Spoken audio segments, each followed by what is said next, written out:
ഈ സ്വീകരണത്തിന് അനുമതി നൽകിയത് കടുത്ത സമ്മർദ്ദത്തെ തുടർന്നാകും എന്ന കാര്യത്തിൽ ഒരു തർക്കവുമില്ല. അപ്പോഴും സർക്കാർ ആദ്യം മുൻഗണന കൊടുക്കേണ്ടത് പാവങ്ങളുടെ ജീവനായിരുന്നു.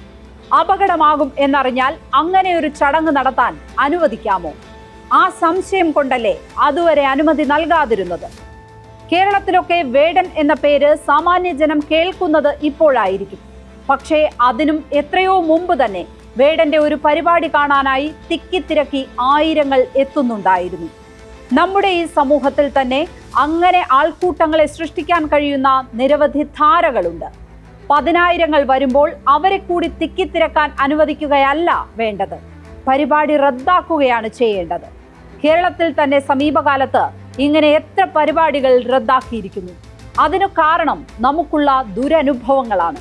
കൊച്ചി സർവകലാശാലയിലെ സംഗീത നിശയ്ക്കുണ്ടായ അപകടമാണ് ഇവിടെ നടപടികൾ കർശനമാക്കാൻ കാരണം. അന്ന് പോലീസിന്റെ അനുമതിയില്ലാതെ പരിപാടി നടത്തിയ സംഘാടകർക്ക് തന്നെയായിരുന്നു വീഴ്ച. ബംഗളൂരുവിൽ അവസാന നിമിഷം സംഘടിപ്പിച്ചെടുത്തതാണ് അനുമതി. അതുതന്നെയാണ് ഇതിലെ ക്രിമിനൽ കുറ്റവും.